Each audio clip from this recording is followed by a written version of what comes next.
Five,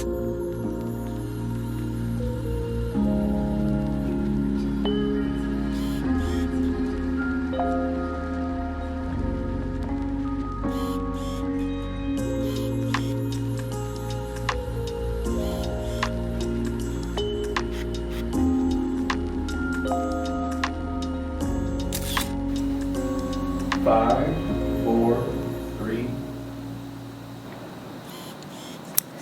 Welcome to CMC In Focus, the show where we explore the programs and people making a difference in Grand Rapids. I'm your host, Allison Donahue. Today we're highlighting the Rapidian and its reporter and documenter programs, which empower residents to tell our community stories and engage with local government. We're joined by Rapidian reporter Justin Mills and Grand Rapids documenter Paige Adams in today's episode. Welcome both of you to our show today. Thank you. To get us started, Justin, can you tell us a little bit about yourself and what led you to join the Rapidian Reporters program, and a little bit about what the program is? Yeah, that's a good question. So I went to Grand Valley State University over here, and I graduated right in 2020, right when everything shut down. So there wasn't a lot going on as far as getting involved in journalism is concerned. And actually, at the time, the Rapidian was actually not active, but a year ago, when it was relaunched, I was like, okay, finally, I've been waiting 3 years, let's do it.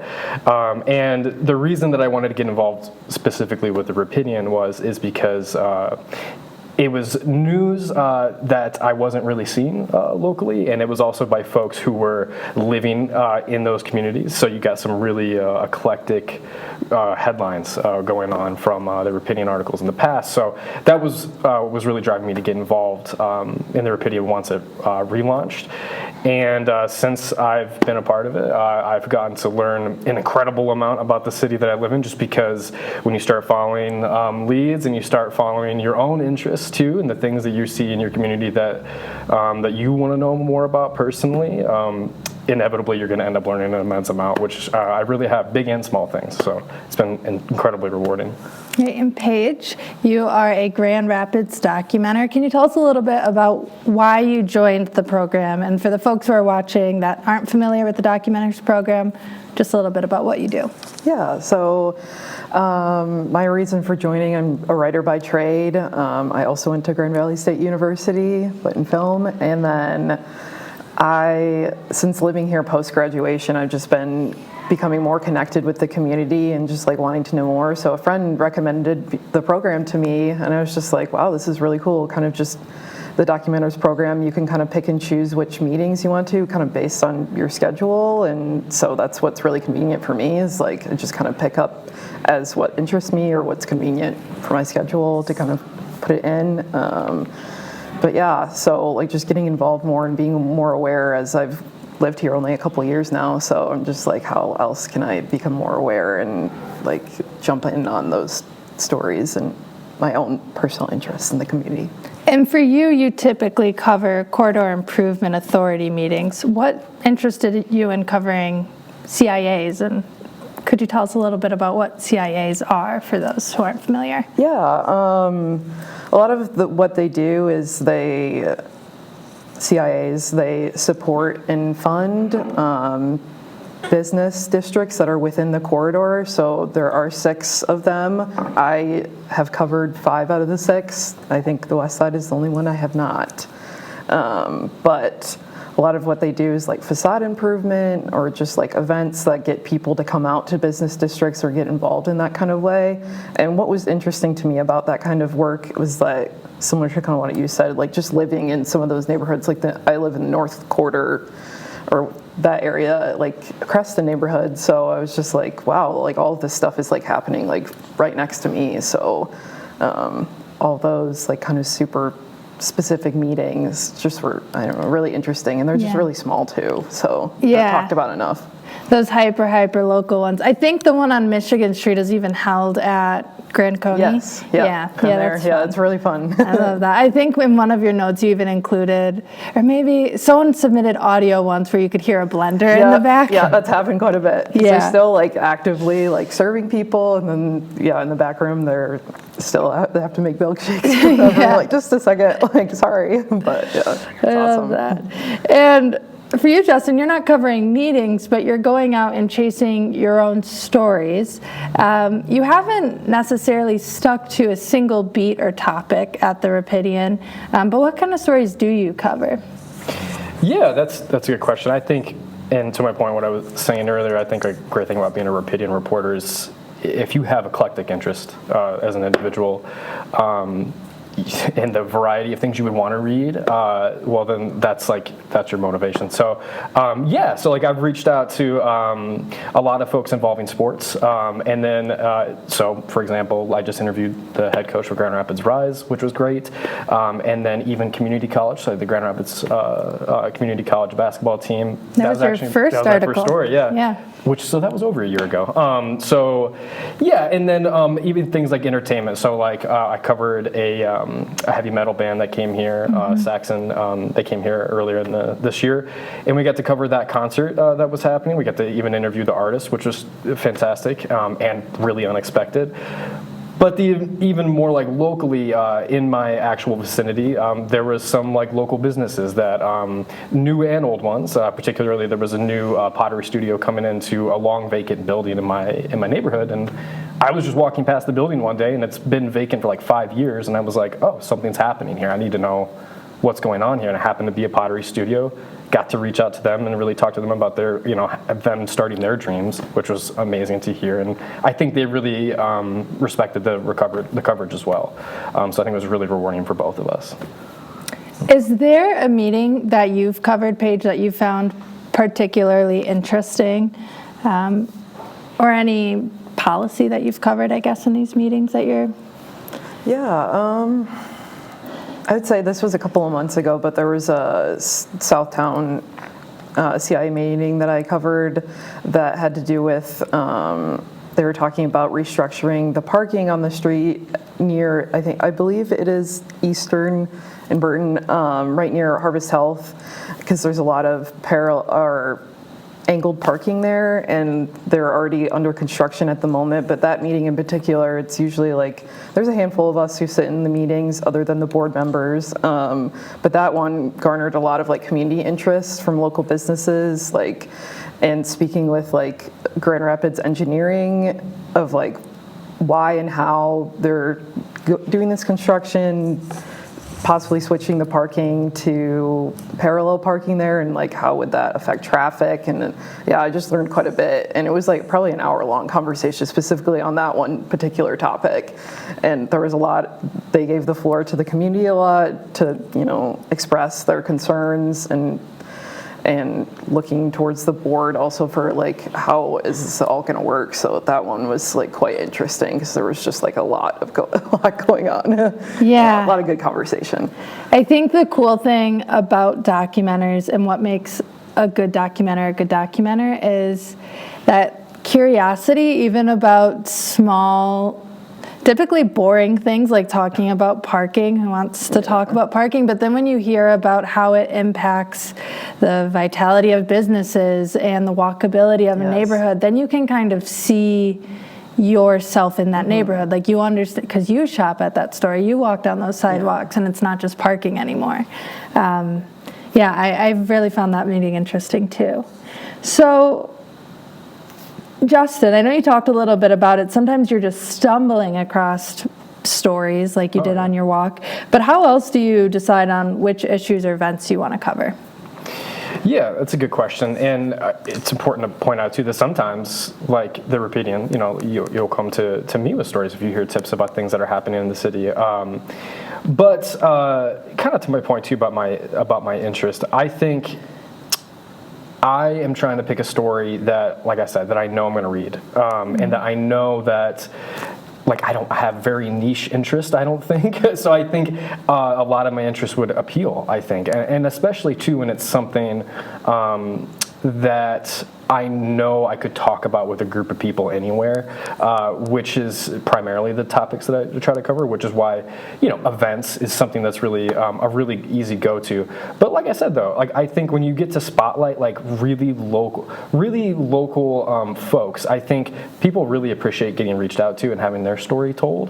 And I think that the longer I've done this, the more I found that to be the case. So I think it's really excelled my interest in reaching out to folks for stories that I know typically wouldn't get covered, or at least get covered with as much attention as what I know I can give them. So yeah, one of those stories in particular was on Long Road Distillery here on the west side of town. And what I thought was interesting, and if I'm misremembering, correct me, but the story you got and the story you kind of led into is not the story you were really reaching out to them to get. That's true. That's a good pull.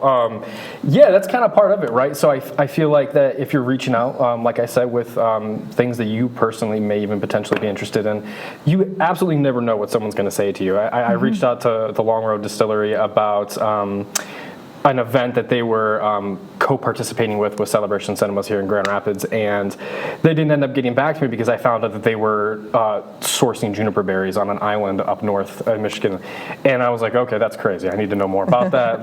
So then I just got to have a conversation with an individual from there, and found out all these incredible things about how they're sourcing, not even just from Michigan, but sourcing from West Michigan. And I think, okay, well, this is the story. So we really got to dive into that and sort of spotlight that specific topic that I wasn't even considering for a story at first. But again, like I was saying earlier, I learned so much from that it was indispensable. It was fantastic. So we're running out of time for this segment, but I want to open this question up to both of you. How do you think your work as a documenter, as a reporter, has made a difference in your community or influenced local conversations, whether big or small? Or if it's had an impact on you personally, what was that like? Whoever wants to answer first. I would say it's definitely got me talking more to my friends, other people in my life who maybe I wouldn't have known about these subjects at all, or I hear a little inkling of something and I was like, oh, is that a meeting? Whatever about this, and just kind of opening that conversation up more and just inform and spread awareness about these super specific topics that maybe most people would be like, I have no idea, and just kind of disregard. But then, I don't know, opening that conversation has been really cool. Cool. Justin? Yeah, I can say that my calendars now are exploded with events. I feel like I know everything that's going on now. Yeah, that too. So that's kind of great. I have a lot of great weekend plans. But yeah, I think also too, beyond a personal level, I got to, we were kind of talking about this earlier, but I got to help spread the word about someone who was opening a pottery studio, and they've wanted to do it for years and years and years. And when I reached out to them, they were really excited about it, and I think it really helped them, like I said, spread the word about what they have been wanting to do for forever. And that was really rewarding, I think. And like I was saying earlier, that kind of has excelled me to reach out to more even hyper-local folks. But yeah, to see your impact like that is amazing. And also, too, I feel like for them, they're probably not getting reached out to by a lot of news. So I think that it's just got to be helpful for them. It's got to be. Mm-hmm. Yeah. Great. Well, thank you both for talking with me about the work that you do. And thank you, first and foremost, for the work that you do. I learn a lot just from the two of you and the rest of the folks in the Rapidian Reporter Program and the Grand Rapids Documentaries Program. So thank you for that great conversation about both of these programs and how they help share important untold stories here in Grand Rapids and connect folks with local government here in Grand Rapids. So next we'll talk with 3rd Ward Commissioner-elect Marshal Kilgore about the role of local news in building stronger connections in our community and the importance of local journalism and government. It's morning in Grand Rapids. Do you know what's going on in your city? Stay informed about what's happening in your community with The Rapidian, your source for hyper-local news and information. The Rapidian is a community-focused news source powered by local residents like you.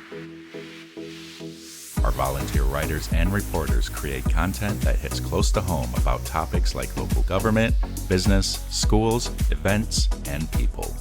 The Rapidian goes beyond the headlines to provide in-depth coverage of issues that affect Grand Rapids directly, so you can stay in the know.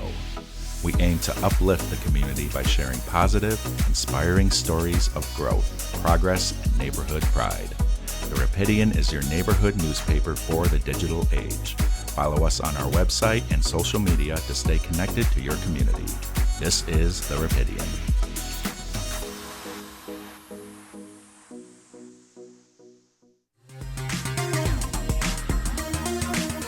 The Rapidian is a hyper-local news source powered by, for, and of the people of Grand Rapids, Michigan. We launched in 2009 using funds from local organizations and generous donors, and this community-driven platform empowers residents to share their stories, post articles, and keep track of local events and issues. By emphasizing citizen journalism, the Rapidian provides a unique grassroots perspective and a vital news service for the residents of Grand Rapids. In 2023, we are relaunching the Rapidian with the Grand Rapids Documenters program, where we train and pay local citizens to cover public meetings, empowering residents with the tools and resources to strengthen the news media landscape in Grand Rapids and become more civically engaged.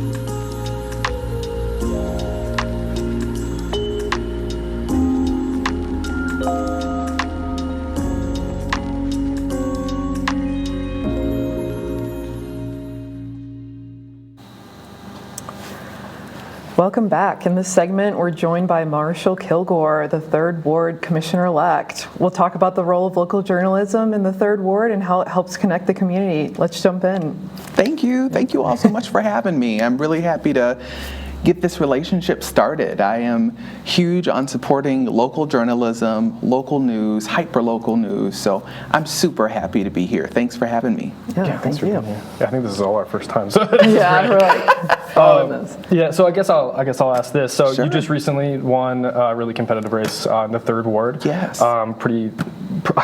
Pretty recently. It feels like the election was just like yesterday. 2 weeks ago. Yeah, crazy. Who's counting? But so I want to point out too that, obviously you're new, you're quite young. Not a lot of folks The probably know who youngest you are. commissioner ever, yeah. Okay, that's great. I didn't know that. See, this is why we talk to folks. Lots of history.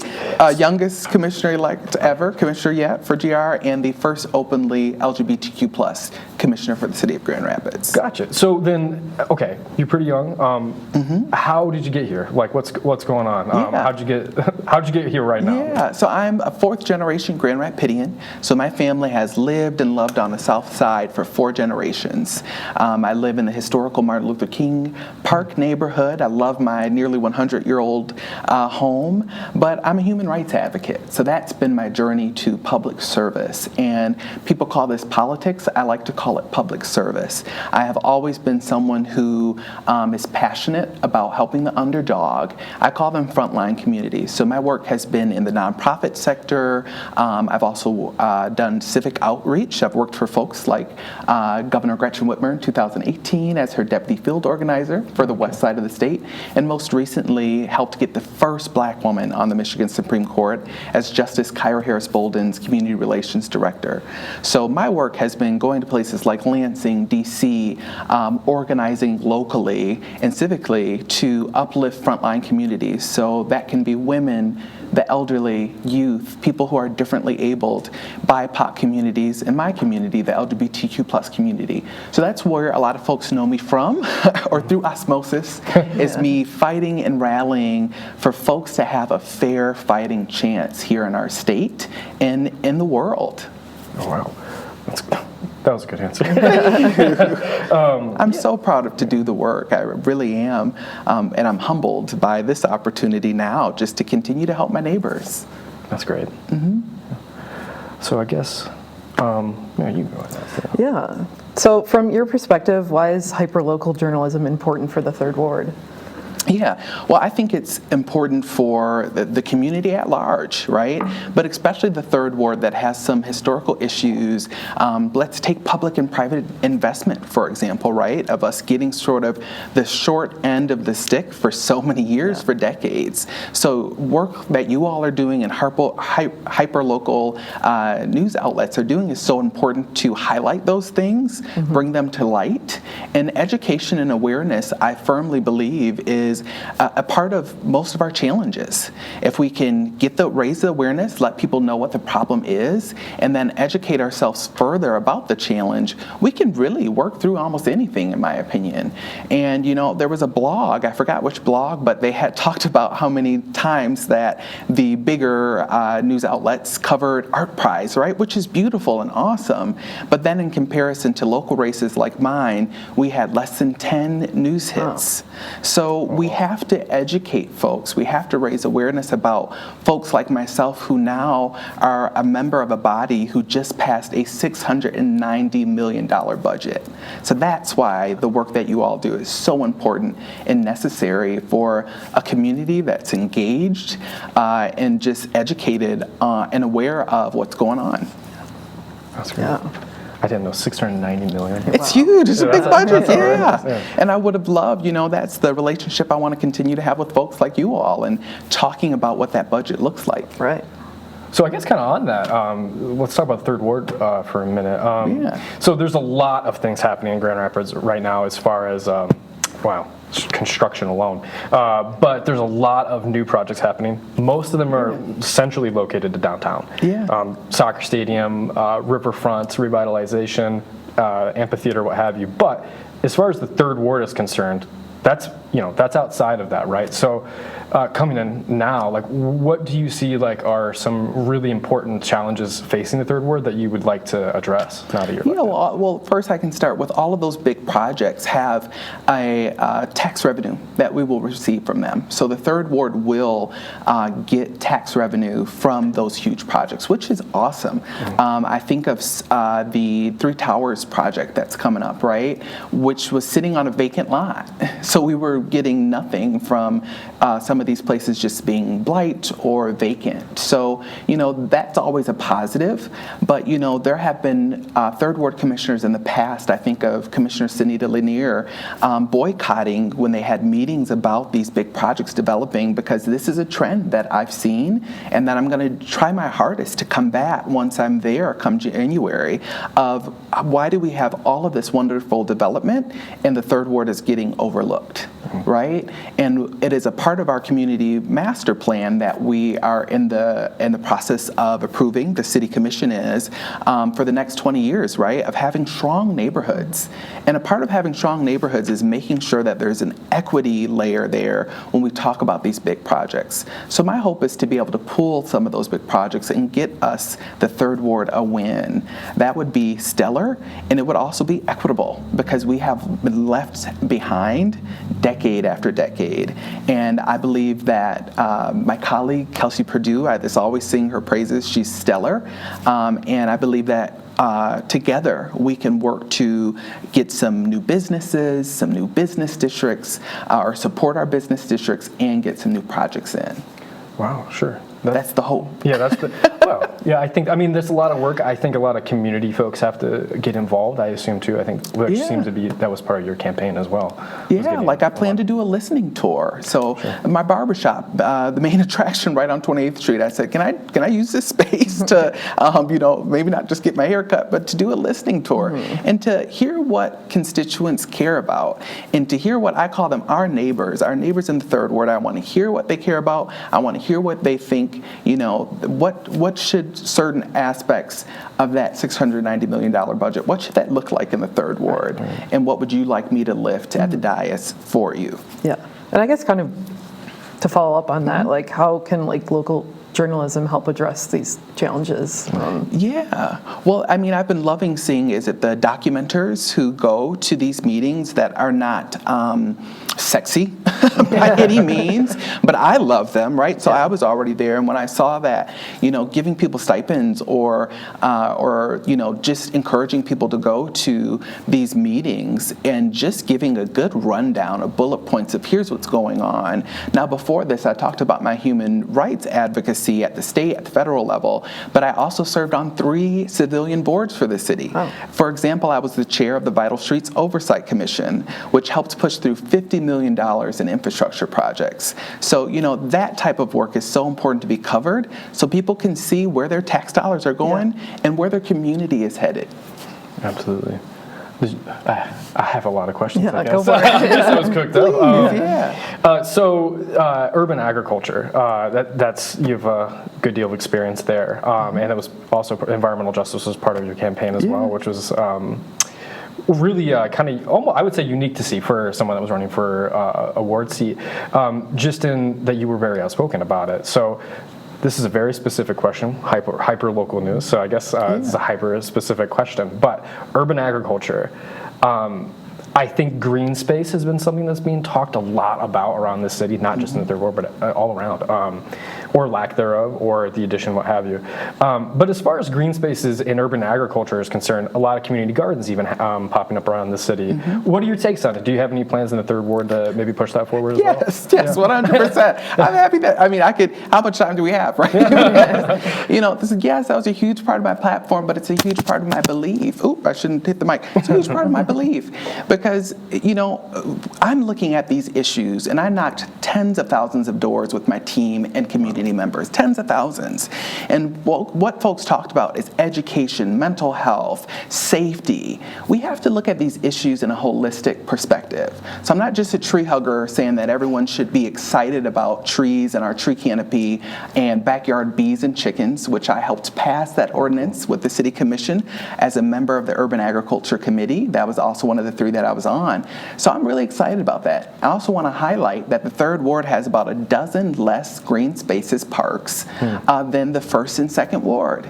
So when we look at what does green space do for us, right? When you can have a stressful day and after work you have a park to go to, and before you know it you're walking, and at first you're stomping, and after an hour you're feeling lighter. I want that for our neighbors. Our neighbors need that. And what we're seeing is folks are increasingly lonely, and they're increasingly upset about certain worldly issues, right? Such as the new administration at the federal level. So I want people to be able to make community and help their mental health with those green spaces. And in turn, combat some of the things such as if we develop too much, then we also increase our heat, right? I could go further, I won't try to get too granular, but we have to have balance to these things with the city. And I want to make Grand Rapids more walkable to get us away from those carbon emissions that our cars make, So I could talk about that for 5 hours. No, thanks for your response. I really appreciate it. Thank you for your question. I think honestly the response was like perfect time because I think we're just about out of time. Oh, it's been so much fun. But I will say though, really, I was just going to say we could have done this for hours. Yeah, but right. Really appreciate you coming here. Thank you. And also too, we really hope that with the young folks too. I think we were kind of talking about this before the show. Pretty great to see some young folks out there. First Gen Z commissioner. That's pretty cool. It is very cool. I'm deeply humbled. I'm deeply humbled and just ready to serve and listen. I'm ready to listen and be teachable. Yeah. Well, perfect. Glad to have you here. But we're going to end there. So thanks for watching this episode of CMC In Focus. We've learned more about the Rapidian and how it's helping the residents share their stories and stay engaged. But thanks for joining us, and see you next time.